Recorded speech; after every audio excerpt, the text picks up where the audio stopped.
sekalipun manusia itu tidak mampu menyempurnakan segala perintah yang telah dijelaskan, disampaikan, diberikan kepadanya. Sekalipun banyak nikmat dan banyak fasilitas yang telah Allah bentangkan secara gratis dalam kehidupan ini.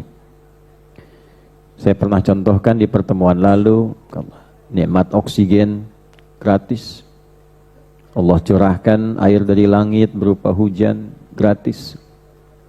Banyak sekali fasilitas kehidupan yang telah Allah berikan, dan itu tujuannya untuk memudahkan kita dalam menunaikan misi kehidupan ini sebagai komitmen kita menjalankan perintah Allah Subhanahu wa taala.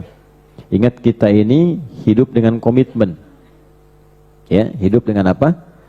Komitmen. Jadi saat roh itu ditanamkan kepada fisik di usia 4 bulan dalam kandungan ibunda kita, komitmennya komitmen bertuhan. Di surah ke-7 ya, Al-A'raf di ayat 172.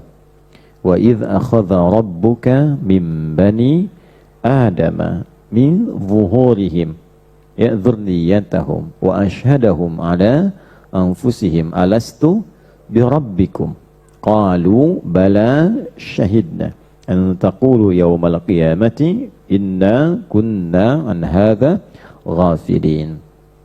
Dan ingatlah, nah ada yang memperdalam idz itu dengan memahami, mendalami, mengkaji. Karena tidak mungkin mengingat kalau tidak ada memori. Ya, ingat nggak kita pernah bertemu? Kalau nggak pernah ketemu, nggak pernah ingat. Oke?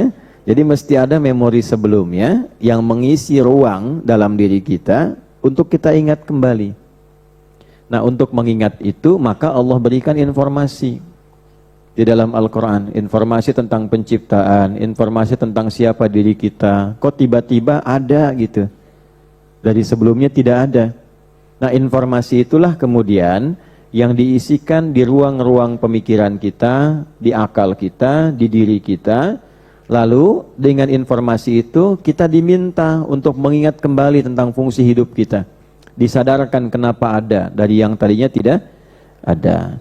Nah, di antara ingatan yang harus kita tampilkan dari informasi penting itu adalah hidup kita ini bukan sekedar menjalani kehidupan biasa. Tidak tiba-tiba hidup lalu beraktivitas begitu saja, tidak. Semua punya risalahnya, punya misinya. Tumbuhan diciptakan hidup, punya tujuan. Hewan diciptakan hidup, punya aktivitas. Bahkan menariknya, mereka teratur menjalani fungsi kehidupan itu. Ada hewan yang fungsinya itu ketika diciptakan memang untuk dimakan. Makanya senang ketika disembelih itu. Karena memang untuk dimakan.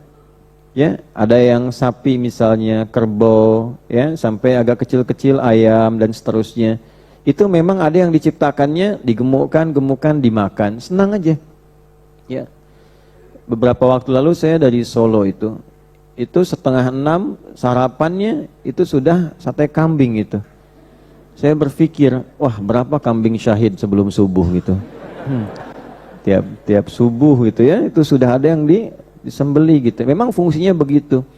Ada yang memang fungsinya itu untuk keindahan. Ya, keindahan saja.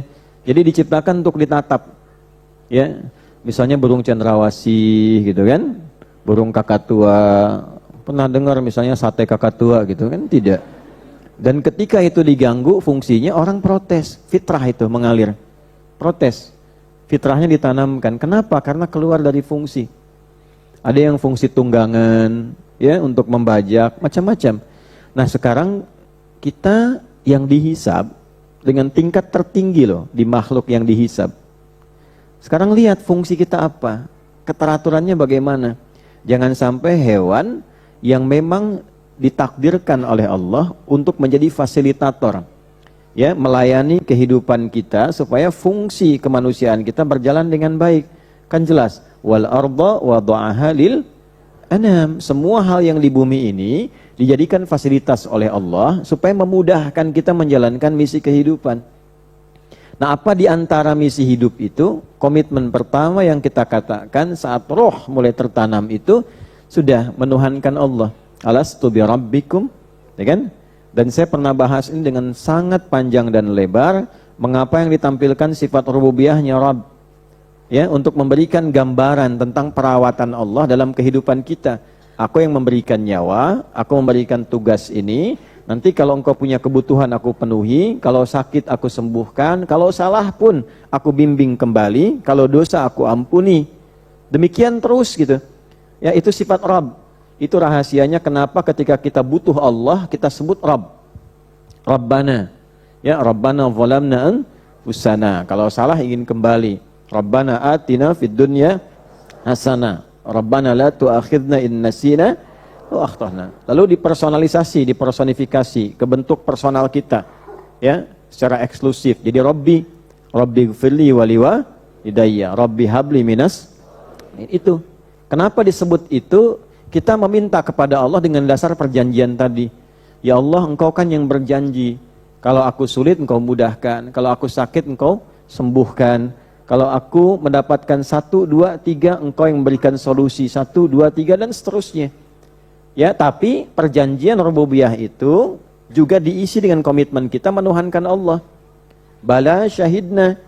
Jadi kalau mau menuntut jawaban dari doa, ditampilkan dulu sifat kebertuhanan kitanya. Sikap dan sifat kebertuhanan kita. Gitu ya. Nah, nama Allah itu ketika mengatakan kita syahidna, syahadah itu kan bukan hanya bersaksi dengan lisan, tidak. Ya, persaksian dengan bagian-bagian tubuh kita, dengan pandangan kita, dengan penyertaan kita. Karena itu definisi saksi pun dalam mahkamah itu, ya, mengalami, merasakan, melihat, mendengar, ya, itu kumpul semua di situ. Jadi buktikan dulu kebertuhanan kita. Karena itu nama Allah itu bukan sekedar mengandung makna menuhankan satu-satunya Tuhan, tidak. Tapi membuktikan kebertuhanan itu dengan beribadah kepadanya. Ya, itu ada di Quran surah ke-20 Taha ayat ke-14. Innani anallahu la ilaha illa ana. Sampai situ itu uluhiyah, sifat kebertuhanan. Tidak ada Tuhan yang layak dipertuhankan kecuali saya, kata Allah. Sudah, sifat wahdaniyah. Jelas? Kemudian fa'budni, buktikan kebertuhanan itu dengan menyembah Allah. Menjadikan seluruh kegiatan sebagai ibadah hanya kepada Allah. Nah, itu dua itu harus terbawa. Jadi ketika seseorang mengatakan asyhadu alla ilaha illallah, artinya ada komitmen, bukan hanya Tuhannya itu hanya bertuhan pada Allah, tapi membuktikan kebertuhanan itu lewat ibadah. Ya, sebab keyakinan itu butuh pembuktian. Keyakinan kan di sini. Setiap yang ada di jiwa harus ada bukti. Pembuktiannya ekspresi ini, perilaku kita. Kalau tidak ada pembuktian, gak ketahuan yang di sini bagaimana benarnya.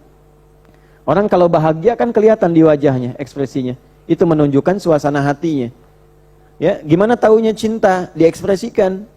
Anak, kan, dijaga, disayang, dirawat, karena untuk menampakkan cinta.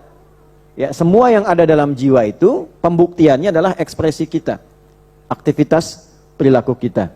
Nah, sama iman juga dibuktikan. Lewat apa? Lewat amal. Amal itu ketika ditujukan karena Allah menjadi ibadah. Diridhoi oleh Allah, dinilai baik. Amal yang dinilai baik oleh Allah punya sifat saleh. Maka muncullah di situ amal saleh. Nah, tugas kita hanya memastikan semua amal kita itu baik di hadapan Allah. Mata punya amal, memandang. Bagaimana pandangannya saleh, baik menurut Allah. Lisan punya amal. Bagaimana amal untuk bicara ini saleh. Ya, sampai ujung kehidupan kita. Nah, itu yang dimaksud ma'amarah. Allah bentangkan semua fasilitas kehidupan untuk memudahkan kita menjalankan fungsi hidup.